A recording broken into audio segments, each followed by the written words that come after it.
Welcome back दोस्तों। आज मैं आपके सामने रिसेंटली तमिल लैंग्वेज में रिलीज हुई एक बहुत ही इमोशनल मूवी को लेकर आया हूँ, जिसका नाम है कर्नल। अब मूवी के बारे में बात करें तो मूवी का ड्यूरेशन सिर्फ 1 आवर 10 मिनट्स का है और डायरेक्टर भाई साहब ने इस छोटी सी मूवी के जरिए से एक बहुत बड़ा मैसेज देने की कोशिश की है। हमारे सोसाइटी में एक बहुत बड़ी प्रॉब्लम है और काफी सारे लोग इस प्रॉब्लम को इग्नोर करते रहते हैं। कुछ लोग जानबूझकर अनजाने में इस इग्नोरेंस की वजह से दूसरे लोग कैसे सफर होते हैं, ये इस मूवी में बहुत ही खूबी से दिखाया है। तो अब चलिए फटाफट से वीडियो को स्टार्ट कर लेते हैं। उससे पहले लुटा दो प्यार, फॉलो ऑन इंस्टाग्राम। कहानी की शुरुआत में ही बैकग्राउंड में एक आवाज सुनने को मिलती है। चेन्नई बहुत बड़े शहरों में से ये भी एक शहर है। इस शहर में काफी तरह के लोग अपनी जिंदगी गुजार रहे हैं, करोड़पति से लेते हुए गरीब लोगों तक। और इसी तरह ये सारे लोग अपने अपने प्रॉब्लम की वजह से जूझ रहे होते हैं। किसी के पास पैसा नहीं, वो दुखी है। कुछ लोगों के पास रहने के लिए घर नहीं है और कुछ लोग सिर्फ 2 वक्त की रोटी खाकर अपनी जिंदगी गुजारते हैं। और इसी तरह कुछ लोगों के पास काम नहीं। इस तरह से लोगों के पास अपनी अपनी प्रॉब्लम्स है, लेकिन ये लोग अपनी जिंदगी गुजार रहे हैं ऐसे तैसे करके। इस कहानी में हम इसी बड़े शहर में रहने वाली एक औरत की कहानी को देखेंगे, जिसका नाम है शक्ति। कुछ सालों पहले इसका पति किसी एक्सीडेंट में मारा गया। इसके 2 बच्चे होते हैं, हेमा और कार्ति। शक्ति के पास भी अपनी बहुत सारी प्रॉब्लम्स है, लेकिन किस तरह से शक्ति ने इन प्रॉब्लम्स को फेस करके अपनी जिंदगी गुजारी, यही हम इस कहानी में देखने वाले हैं। इस तरह से कहानी की शुरुआत में ही शक्ति और उसके 2 बच्चों को दिखाया जाता है। शक्ति और उसकी फैमिली एक बहुत ही स्लम एरिया में अपनी जिंदगी गुजारते रहते हैं। कुछ सालों पहले इसका पति बहुत दारू पीने की वजह से किसी एक्सीडेंट में इसकी मौत हो गई। उसके बाद शक्ति अकेले ही अपने दोनों बच्चों को संभालती आ रही है। खैर, सुबह होने के बाद शक्ति फटाफट से अपनी नींद से जाकर अपने बच्चों को भी उनके नींद से जाकर स्कूल के लिए रेडी शेडी करने लगती है।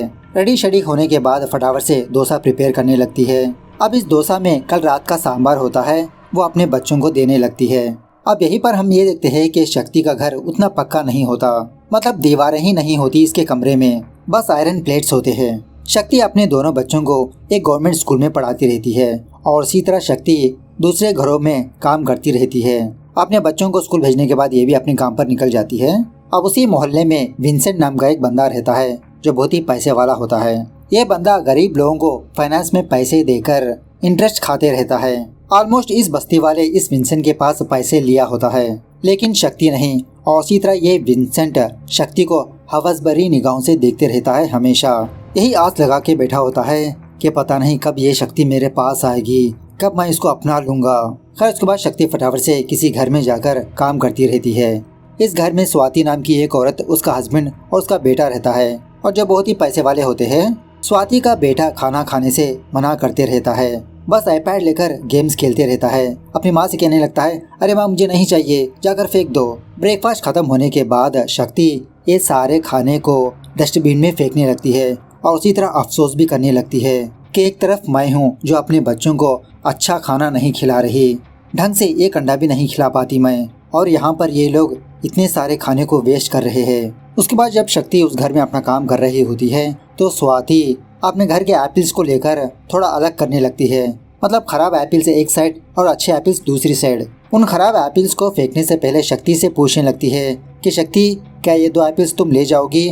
शक्ति बहुत खुश होने लगती है, हाँ मेम साहब मैं ले जाऊंगी। शक्ति घर वापस आकर वो 2 एप्पल्स अपने दोनों बच्चों को देने पर इसके 2 बच्चे बहुत खुश होने लगते हैं। खैर, दूसरे दिन शक्ति अपने काम पर जाने के लिए फटाफट से रेडी शेडी होने लगती है और आज इसके बच्चे थोड़ा लेट से उठे होते हैं। इसी दरमियान में स्वाति शक्ति को कॉल करके फटाफट से घर पर आने के लिए कहती है। आज इसका बेटा थोड़ा जल्दी स्कूल जाना है, उस बच्चे के स्कूल में कोई फंक्शन वगैरह चलने वाला है। तो शक्ति फटाफट से अपने काम पर जाते हुए अपने बच्चों से कहने लगती है कि बेटा कल रात का खाना है, तुम दोनों खा लो और तुम दोनों रेडी होकर स्कूल चले जाना। रास्ते के दरमियान शक्ति को दोबारा विंसेंट नजर आता है। शक्ति को भी अच्छी तरह से पता है कि विंसेंट किन नजरों से शक्ति को देखता है, टॉप टू बॉटम, लेकिन गली के कुत्तों की तरह इसको भी इग्नोर करती रहती है। शक्ति स्वाति के घर पर आने के बाद इसके बच्चे को लेकर स्कूल पर जाने लगती है। दूसरी तरफ हम ये देखते हैं कि शक्ति के मोहल्ले में ढंग से बाथरूम्स भी नहीं है, सिर्फ 1 या 2 बाथरूम्स होते हैं और उन बाथरूम्स को मेल और फीमेल दोनों भी इस्तेमाल करते रहते हैं। अगर मर्द हो तो बाहर ही नहा लेते हैं, औरतें यहाँ पर आकर नहाती है। इस तरफ शक्ति गाड़ी में स्वाति के बेटे से पूछने लगती है कि बेटा क्या तुमने अच्छे से खाया? वो बच्चा रूडली बिहेव करने लगता है, हाँ आंटी मैंने खा लिया और मुझे डिस्टर्ब मत करिए, मैं गेम्स खेल रहा हूँ। उसी रास्ते के दरमियान में शक्ति अपने दोनों बच्चों को देखती है। वो भी स्कूल जाते रहते हैं। इसके दो बच्चे ट्रैफिक की वजह से रोड क्रॉस नहीं कर पाते। लकीली एक बंदा इन दोनों बच्चों के पास आकर रोड क्रॉस करवाने लगता है। ये देखकर भी शक्ति बहुत अफसोस करने लगती है कि काश मैं अपने बच्चों को उनके स्कूल ड्रॉप करती तो कितना अच्छा होता। ऐसा मुश्किल नहीं उठा पाते वो। घर वापस आने के बाद शक्ति की माँ शक्ति को कॉल करने लगती है। एक्चुअली शक्ति का ये शहर नहीं होता, तमिलनाडु के एक छोटे से गाँव की रहने वाली होती है। शादी होने के बाद ये लोग यहाँ पर शिफ्ट हो गए। हमेशा शक्ति की माँ शक्ति को फ़ोन करके घर वापस बुलाती रहती है कि तुम दो बच्चों को लेकर इतने बड़े शहर में क्या कर रही हो बेटा, वापस हमारे गांव पर आ जाओ। लेकिन शक्ति अपनी माँ के ऊपर बोझ नहीं बनना चाहती।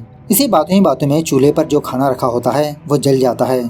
शक्ति बहुत डरने लगती है कि कहीं स्वाति इसको डांट ना दे। फटाफट से दूसरा खाना बनाने लगती है। शक्ति वापस अपने घर पर आ रही होती है। उसी रास्ते पर इसको दोबारा विंसेंट नजर आता है। हवस भरी निगाहों से देखते रहता है और अपनी मन ही मन ये कहते रहता है कि कितने दिनों तक तुम मुझसे बचोगी, कभी ना कभी तुम मेरे पास आओगी ना, तब मैं तुम्हें आपिल की तरह कच्चा चबा जाऊंगा। डिनर करते वक्त शक्ति अपने दोनों बच्चों को एक ही अंडे में हाफ हाफ करके देती है। हेमा मायूस होकर कहने लगती है कि माँ हमेशा तुम मुझे आधा ही अंडा देती हो, कभी तो पूरा दिया करो ना। शक्ति कहने लगती है अरे बेटा इस बार खा लो, अगली बार जब मुझे तनख्वाह मिलेगी तो मैं तुम दोनों को 2 अंडे दूंगी। उसी तरह स्वाति के घर का इंसिडेंट भी याद करने लगती है कि स्वाति के घर वाले किस तरह से अंडे बर्बाद कर रहे हैं। सुबह होने के बाद शक्ति ये ऑब्जर्व करती है कि इसके बेटे कार्तिक को बुखार हुई है। हेमा को स्कूल भेजकर अपने बेटे कार्तिक को लेकर डॉक्टर के पास जाने लगती है। डॉक्टर कहने लगता है हाँ बच्चे को तो जोरदार बुखार है, मैं कुछ टेस्ट लिख कर देता हूँ, ये सारे टेस्ट करवा लेना और हो सके तो 1 या 2 दिन एडमिट होना भी पड़ेगा क्योंकि बच्चे को वायरल फीवर लगता है। इस तरह से शक्ति अपने बेटे को ब्लड टेस्ट वगैरह करवाने के बाद अपने बेटे को एडमिट करवा देती है। सोचने लगती है कि डिस्चार्ज होने के बाद मैं बिल कैसे पे करूंगी। शक्ति फटाफट से स्वाति को कॉल करके कुछ बताने ही वाली होती है।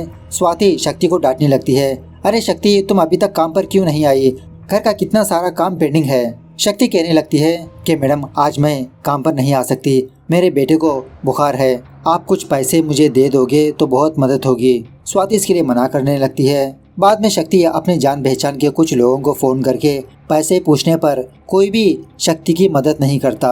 अरे शक्ति 3000 रुपए, उतने पैसे मेरे पास नहीं है। अब फाइनली शक्ति मजबूरन विंसेंट के पास जाती है। विंसेंट पहली बार शक्ति को अपने दुकान पर देखकर शॉक में रह जाता है और उसी तरह बहुत खुश भी होने लगता है। अरे शक्ति तुम आओ आओ बैठो, क्या चाहिए तुम्हें। 3000 पैसे मांगने पर विंसेंट कहने लगता है अरे 3000 क्या, ये सारे पैसे तुम्हारे हैं, ले जाओ तुम। लेकिन शक्ति सिर्फ 3000 रुपए लेकर हॉस्पिटल का बिल पे कर देती है। वो डॉक्टर कार्तिक को देखकर अपना पेन देने लगता है क्योंकि कार्तिक ने इस डॉक्टर से कहा था कि मैं बड़ा होकर आपकी तरह डॉक्टर बनूंगा। कार्तिक घर वापस आने के बाद ये पेन अपनी बहन को दिखाते हुए बहुत खुश होने लगता है और उसी तरह एक किताब में ये लिखने लगता है कि डॉक्टर कार्तिक। अब शक्ति इतनी गरीब होती है कि इस बच्चे के बाल भी कटवा नहीं पाती।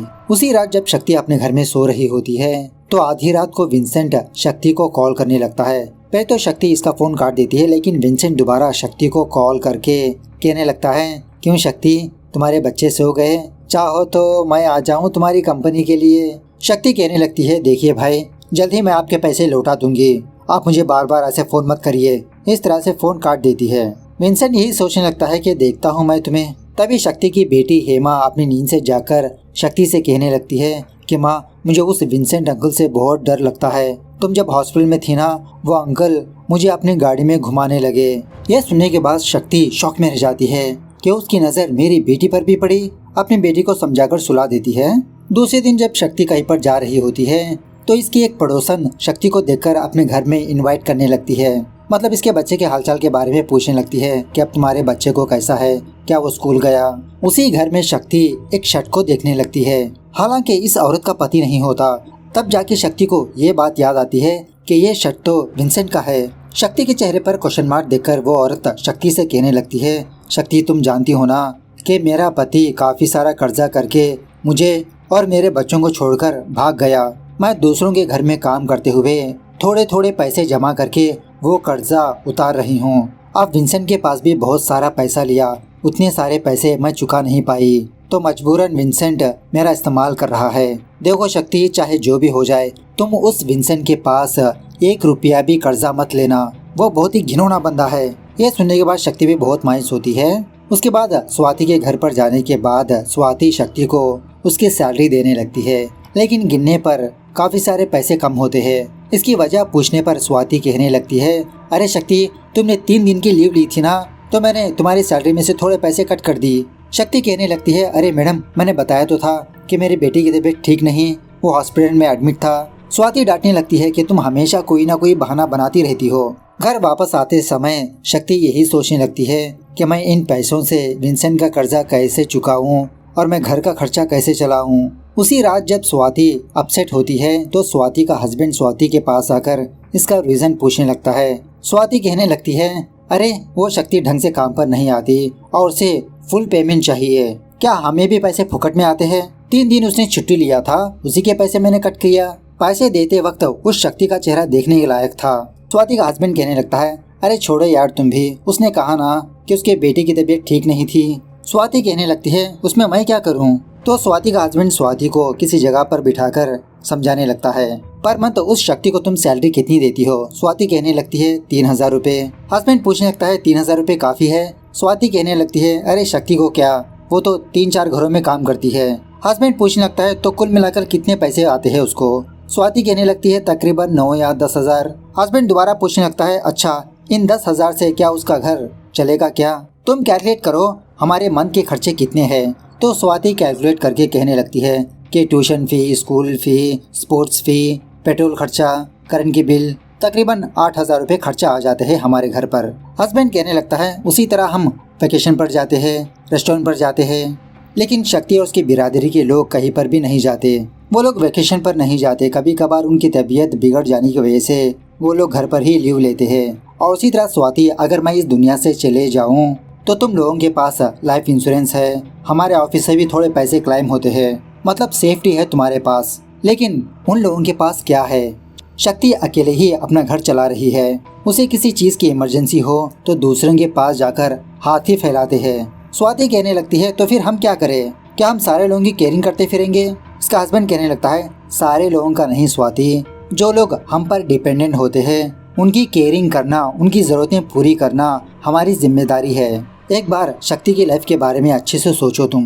तो उसके बाद आधी रात होने के बावजूद भी स्वाति सोती ही नहीं। इसका हस्बैंड जाकर स्वाति से पूछने लगता है, अरे तुम अभी तक सोई नहीं? स्वाति कहने लगती है कि मुझे शक्ति की चिंता हो रही है। तुमने सही कहा, मुझे शक्ति को देखना है। इसका हस्बैंड कहने लगता है, अरे सुबह होगी तो खुद ब खुद आ जाएगी।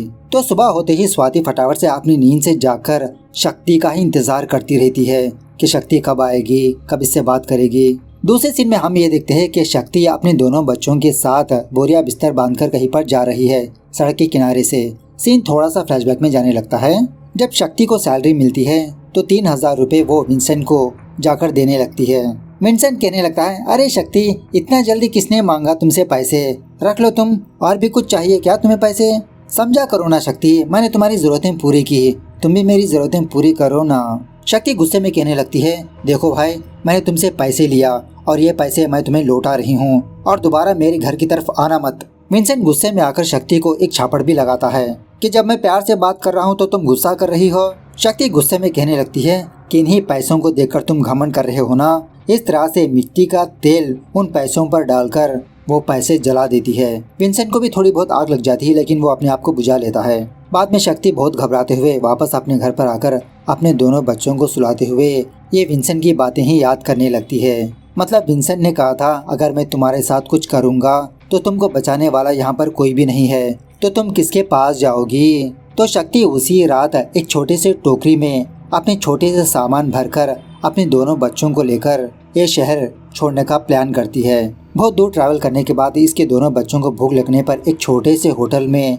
रुककर केक वगैरह खाने लगते हैं। उसी होटल में एक टीवी होती है, उसमें आसुरन का सीन चलते रहता है, क्लाइमैक्स का सीन।